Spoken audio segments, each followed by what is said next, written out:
So anaphylaxis is a big topic, and it's probably the most feared one. And not knowing the signs of anaphylaxis in advance can really leave you in a state of worry constantly. But this is where we need to unpack the knowledge. And so in a moment of non-urgent timing, this is important just to study the mild symptoms and the severe symptoms. When people envision an allergic reaction to food, most people might think about a face swelling or hives as clear signs.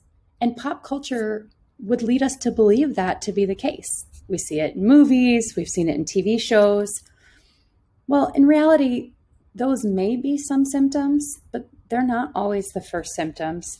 And really, they're not always visible.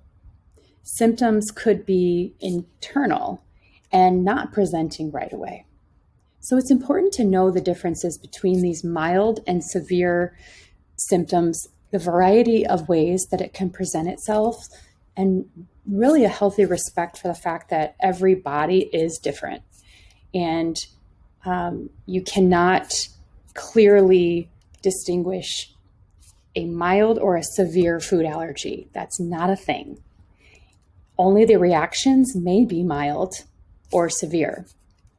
And another important tip is that the past incidence of a reaction does not predict the future.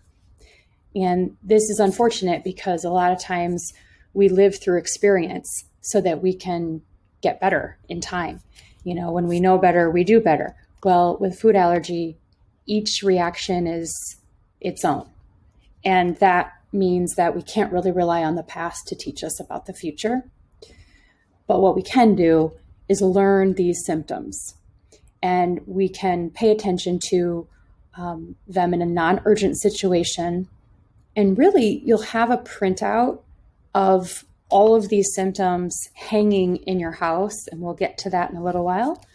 But this will help become a guide and a strong principle in the foundation of communication and how people can really feel confident about managing food allergy.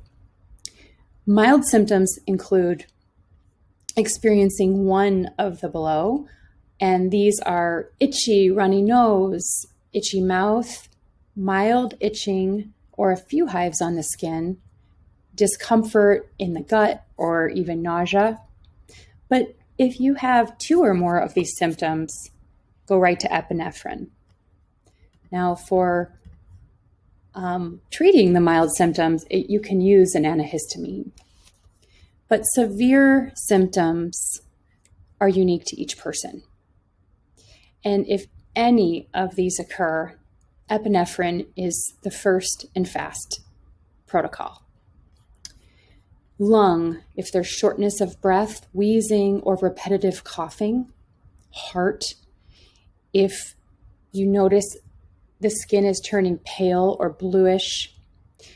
If there's a little bit more of a faintness in response, energy, unusual sleepiness, weak pulse, dizziness, these are all signs that there is definitely a faintness in the blood pressure. The throat might be tight, itchy, or even hoarse. There might be trouble breathing or swallowing, feeling like food is getting stuck, met with a coughing fit. The mouth as well can be a significant point, a visible point, where if it's swelling on the lips or the tongue, and if there's itchiness. So these are some of the signs that you'll want to look for, along with the skin. The skin is the largest organ in the body, and there could be many hives or one or a couple over the body with widespread redness. Lastly, the gut. This is that internal symptom that isn't always visible, and it often gets confused with food intolerance. So it's important to understand that with diagnosed food allergy, repetitive vomiting, diarrhea, or cramps are all signs that you need to go right to epinephrine. And this took our family a little bit longer to learn. And really, we kind of fell into that pop culture trap that I spoke about, thinking this is still, mild. It's not a true anaphylactic reaction. And we were wrong. So don't make the same mistake we did. And when we know better, we do better. I mentioned you would have these forms hanging in your house, perhaps, and really accessible as your allergy action plan. These are your go-tos, and you don't have to fear, not remembering every single symptom.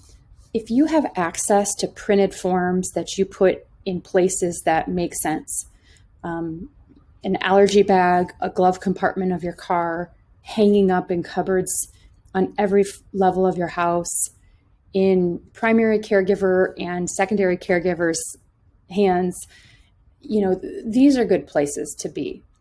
So once your allergist is diagnosing the food allergies themselves, you'll want to make a communication plan that's readily accessible. And this is where these forms are already pre-made for you and you're filling in the blanks. There are editable versions of the food allergy and anaphylaxis emergency care plan, also known as an allergy action plan. And I highly recommend filling this out. Whether you type it in or write it in, it doesn't really matter. But the key is communication far and wide. And anyone in your village that needs to know about it should have access to a copy. You can also share copies with people that might not be in frequent care, but are going to be around food, like neighbors, friends, teachers.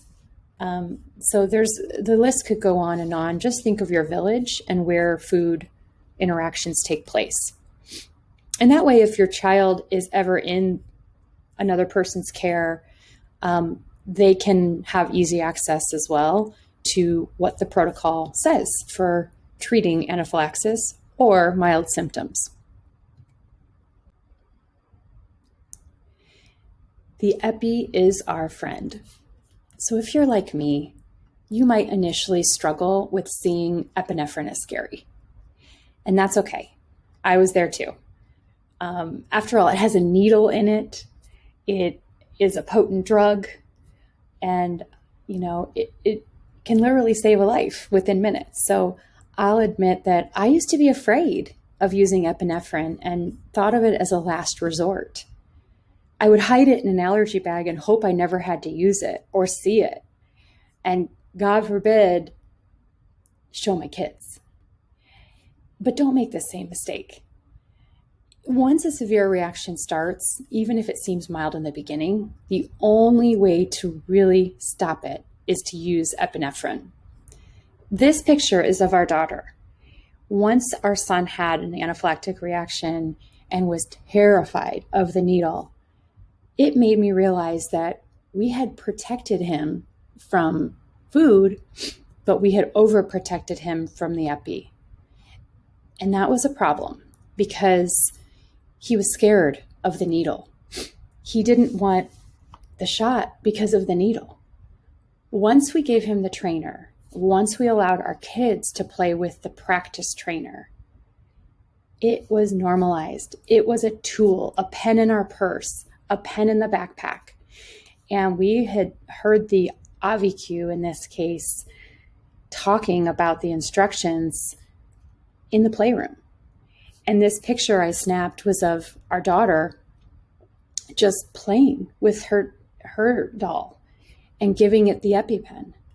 And what an incredible example of, taking fear and turning it into something that is useful. And this is the message, is that, don't be afraid of the epinephrine. It truly is life-saving and you won't go wrong. You can't make a mistake and be too safe. So the epi first and fast.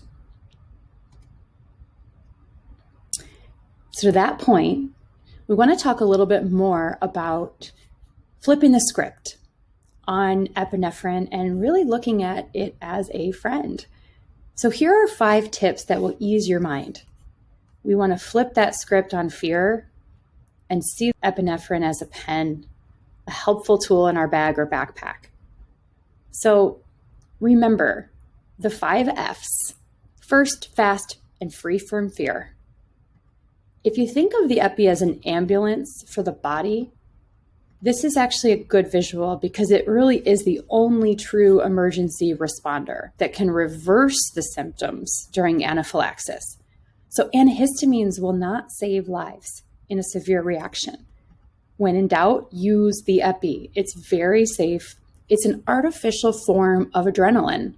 Your body already produces it under stress. So if you think about antihistamines for a minute, they're potentially masking symptoms and suppressing them, which could give you a false sense of security. If there's a true anaphylactic situation, once those wear off, you have problems. So let's look at this a little bit closer and understand what's really happening inside the body. Epinephrine is the medication form of adrenaline. It makes that fight or flight response occur, and it constricts the blood vessels. It increases the blood pressure and ensures the support to the most vital organs.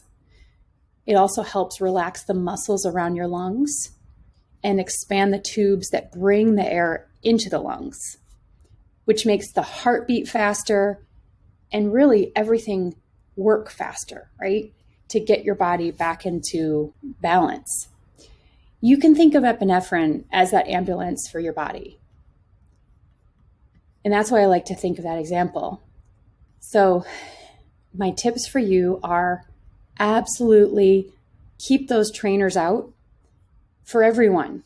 Everyone who comes to your house, if your kids are in the house, it doesn't matter. Just show them calmly how it works. There's no needle inside the trainer.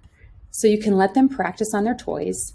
And the more you normalize it and make it a part of your routine, the less they will fear it. So another important tip for you is if you do inject the epinephrine, note the time. It's going to be helpful information for emergency responders and medical professionals.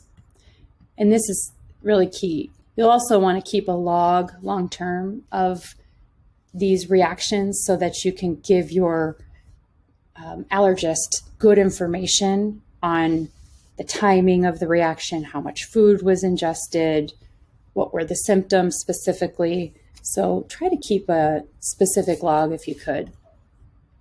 And finally, the Food and Drug Administration in the US has approved lower dose epinephrine that is safe for emergency treatment of reactions in infants and toddlers.